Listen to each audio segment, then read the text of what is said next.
जीने का है 4 दिन, ওই দেখো बाकी है बेकार दिन, जाए जाए फिर ना आए, কি আসে না? জবানি ফির না আয়। এই গান স্যার হঠাৎ কেন করলেন? এই গানটা কেন করলাম পুরো কবিতাটা শুনলে বুঝতে পারবে। ক্লাস 12 এর অন্যতম ভালো লাগা কবিতা এটা। একটা সনেট, সনেট নাম্বার 73 কে নতুন বইতে MXXIII দিয়ে বলেছে। তার মানে এম মানে 50, এক্স মানে 10, 10 আর 3, তাই তো? তাহলে টোটাল দেখো 73 হচ্ছে। নাম্বার 2, উইলিয়াম শেক্সপিয়ার তার জীবন দশায় 154 খানা সনেট লিখেছিলেন। এই উইলিয়াম শেক্সপিয়ার এই 154টার মধ্যে 126টাই তার এক পুরুষ বন্ধু বলা হয় WH কে লিখেছেন, এবং বাকি 127 থেকে 154টা তার এক ডার্ক লেডিকে ডেডিকেট করেছেন। আমাদের এই সনেটটা তাহলে WH কে ডেডিকেট করেই লেখা। এই WH এর নাম নিয়ে অনেক কন্ট্রোভার্সি আছে, তবে আমরা মনে করি এই উইলিয়াম হার্বার্ট হলো এই WH নামের ব্যক্তি। এই সনেটে আমরা দেখতে পাবো তিনি তার প্রিয়তমকে নিয়ে হয়তো কোনো একটা জায়গায় ঘুরতে গেছে, আর গাছের পাতা গাছ থেকে ঝরতে দেখেছে শরতের কোনো একটা সময়, আর বলছে দেখো যেভাবে গাছের পাতাটা ঝরে যাচ্ছে, গাছ যেভাবে তার সুন্দরতা হারাচ্ছে, আমিও একদিন এভাবে আমার যৌবন হারাবো, মৃত্যুর দিকে ঢলে পড়বো, আমার হাতে বেশি দিন সময় নেই, আমায় এখন আরো বেশি ভালোবেসে নাও। সনেট কথাটা কোথা থেকে এসছে? সোনাস বা সনেটো। সোনাস ল্যাটিন শব্দ আর সনেটো একটা ইটালিয়ান শব্দ। এই সোনাস এই দুটো শব্দের অর্থই বাদ্যযন্ত্র। তাহলে বাদ্যযন্ত্র দ্বারা তো ছন্দ লাগবে, কারণ গান করতে গেলে সবার আগে লাগে রাইমিং স্কিম। দেখবে এই সনেটের মূল বৈশিষ্ট্য হলো 14 লাইনস হবে, 14টা লাইন হবে। দেখবে 4 into 3 অর্থাৎ এখানে 3টে কোয়ার্ট্রেন আছে 4 লাইন করে, তাহলে 3 4 12, এবং লাস্টের দুটো কাপলেট। কাপলেট মানে কাপল থেকে এসছে, অর্থাৎ কাপল মানে বয়ফ্রেন্ড গার্লফ্রেন্ড না, কাপল মানে দয়, মানে দুজন। এই রাইম স্কিমটা তোমরা নিজেরাই পারবে, লক্ষ্য করে দেখো বিহোল্ডের সঙ্গে কোল্ড মিলছে। তাহলে বিহোল্ড যদি এ ধরি তাহলে একটা লাইন বাদ দিয়ে কোল্ড এ, আবার দেখো হ্যাং স্যাং, তাহলে হ্যাং যদি বি ধরি তাহলে স্যাংটাও বি, তাহলে রাইম স্কিম কি দাঁড়াচ্ছে? AB AB. ঠিক সেই রকম ভাবেই সিডি সিডি, ঠিক সেই রকম ভাবে ইএফ ইএফ, এবং সবার শেষে জিজি। তাহলে রাইম স্কিমটা কি? AB AB CD CD EF EF GG, AB AB CD CD EF. Rap করতে হবে, তুমি গান করো না র‍্যাপও করতে হবে। এবার আমরা চলে যাই আমাদের সনেটে। মন থেকে বোঝো, কোনো ব্যাপার না, শুধু তো বুঝলে চলবে না, আমরা যে শুধু কবিতা বুঝে গেলাম তা তো নয়, একা লেখার দক্ষতা ইত্যাদির উপরেও তো আমরা কাজ করছি, এবং কবিতার সঠিক মানেটা বুঝতে হবে। চলো, কবিতার প্রিয়তমকে নিয়ে কোথায় গেছে? কোন একটা জায়গায় ঘুরতে গেছে, জঙ্গলে গিয়ে দেখছে কি, চলো তিনি তার প্রিয় বন্ধুকে বলছে, শোনো কি বলছে। দ্য টাইম অফ ইয়ার, প্রত্যেকটা জায়গা বলবো, দ্য টাইম অফ ইয়ার বলছে বছরের ওই সময়টা। দাও, দাও একটা ল্যাটিন আর্কেইক ওয়ার্ড, দাও মানে ইউ, তুমি।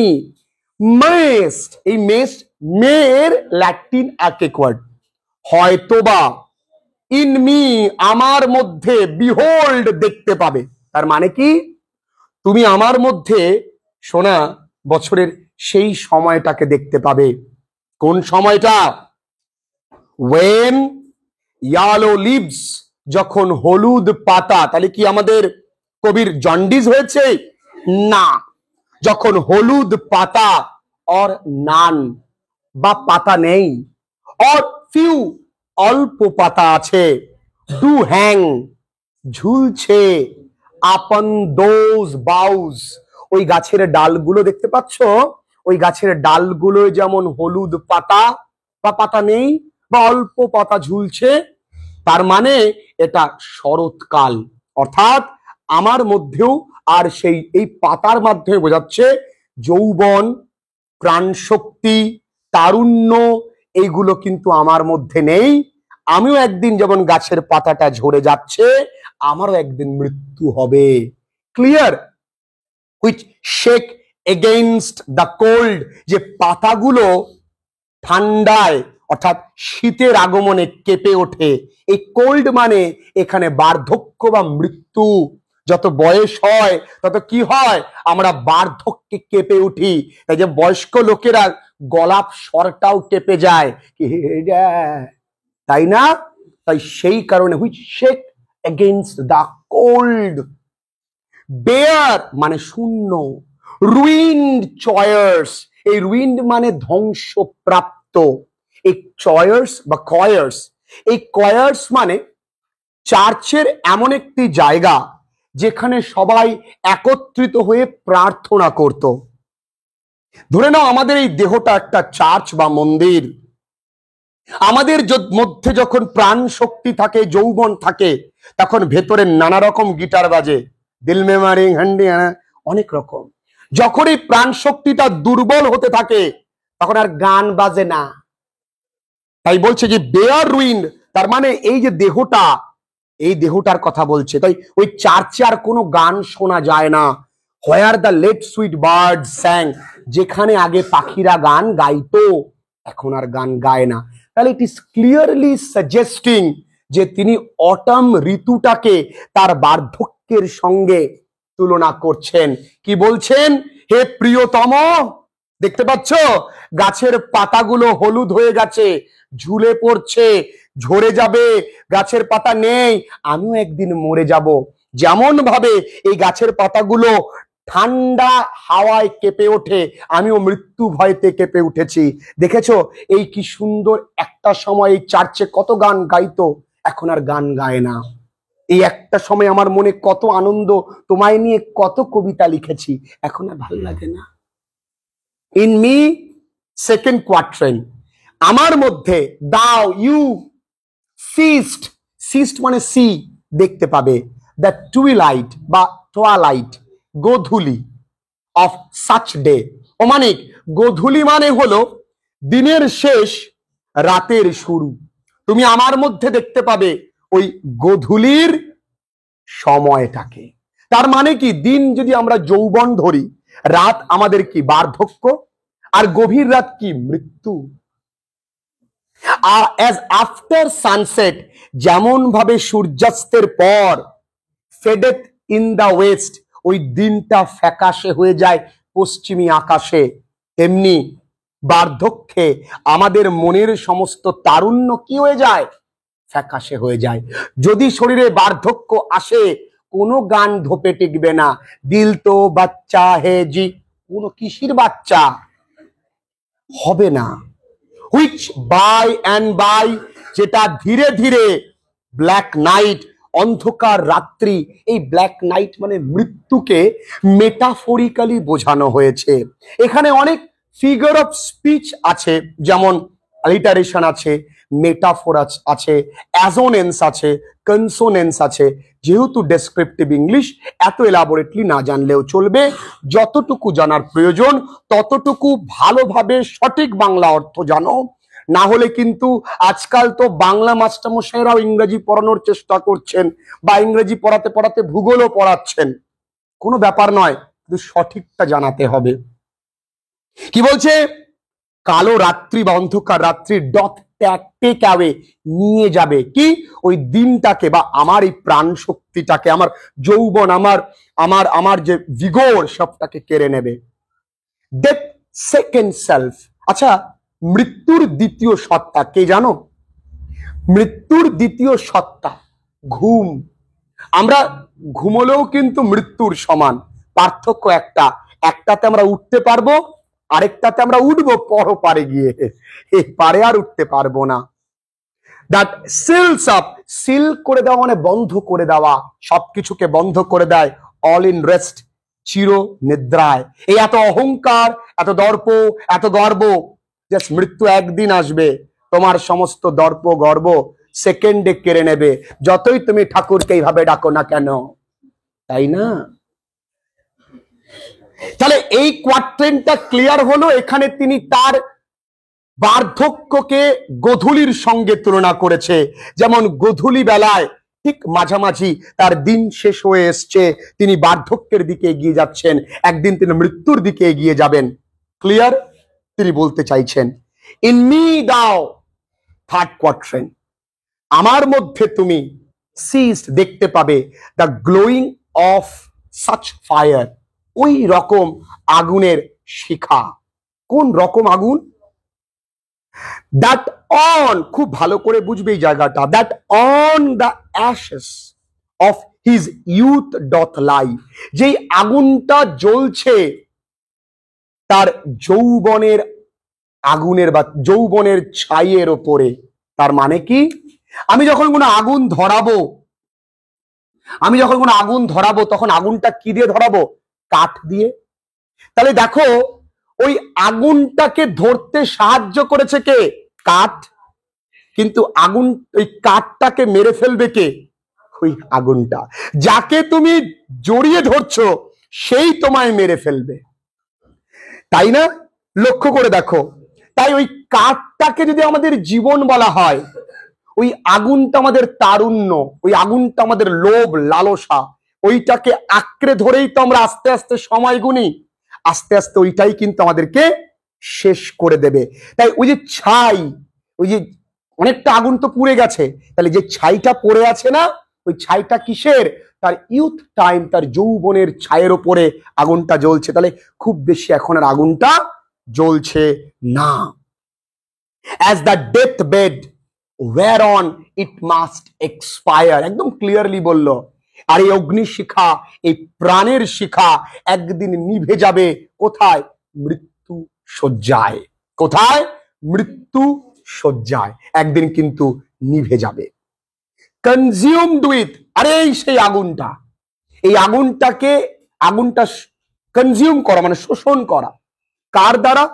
উইথ দ্যাট, এই আগুনটা শোষণ করেছে সেইটাই, which it was nourished by, তার মানে আগুনটা তাকেই গ্রাস করেছে যাকে এতদিনও জ্বলতে সাহায্য করেছিল। যেমন এই কাঠটা, এই কাঠ আগুনটাকে জ্বলতে সাহায্য করেছে, কিন্তু আস্তে আস্তে আগুনটাই কাঠটাকে খেয়ে নিয়েছে, আর একদিন শূন্যতে, মৃত্যুতে পৌঁছে দিয়েছে। তাহলে যার দ্বারা তুমি পুষ্ট হচ্ছ, নারিষ্ট, তাকেই তুমি খেয়ে ফেললে। যাকে তুমি বিশ্বাস করেছো সেই তোমায় মেরে ফেলবে। এই জগতের নিয়ম এটাই।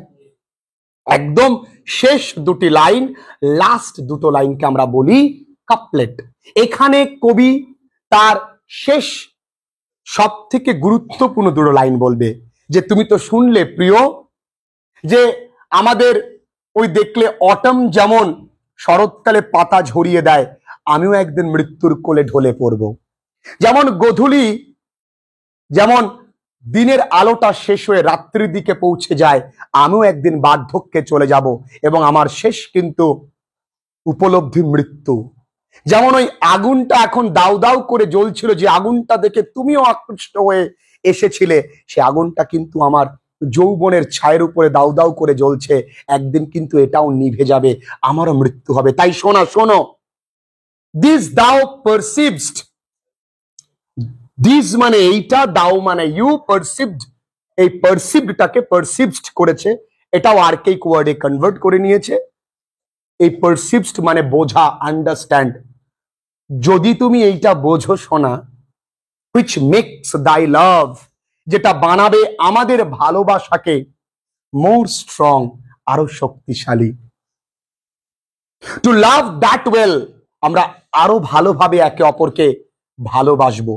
যদি তুমি জানতে পারো তোমার প্রিয়তম আর বেশি দিন নেই, যদি এই কনসেপ্টটা তোমার মধ্যে থাকে, তাহলে রাত বেরাতে সারাদিন SMS এ ফোনে ঝগড়াটুকু আর করবে না, যে আর তো কদিন বাঁচবো।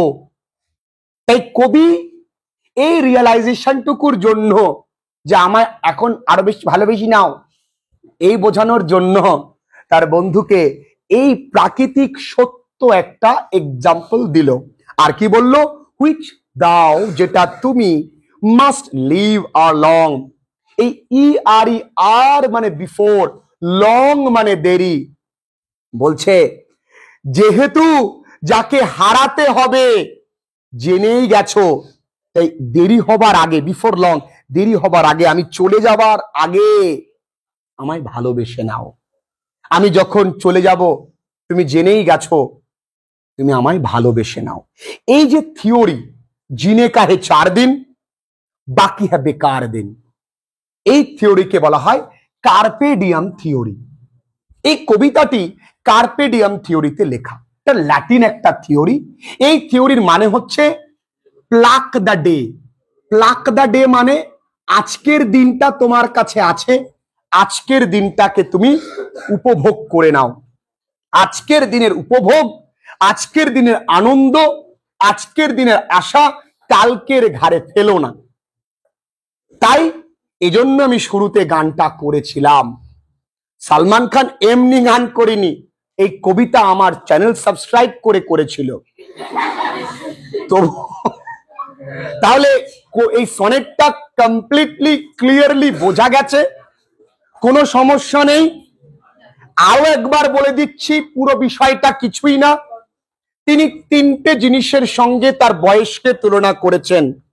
এক হলো অটম ঋতুর সঙ্গে, যখন গাছের পাতা ঝরে পড়ে, যখন ঠান্ডায় গাছের পাতাগুলি নড়ে ওঠে, যখন ওই চার্চের উদ্যানে আর গান শোনা যায় না। নাম্বার 2, তিনি গোধূলির সঙ্গে নিজেকে তুলনা করেছেন, যে তিনি মৃত্যুর দিকে এগিয়ে যাচ্ছেন। নাম্বার 3, তিনি আরো বলছেন যে তিনি ওই বার্নিং ফায়ারের মতন, যে অগ্নিশিখাটা আর কিছুক্ষণ পরে ডেথ বেটে এক্সপায়ার হয়ে যাবে।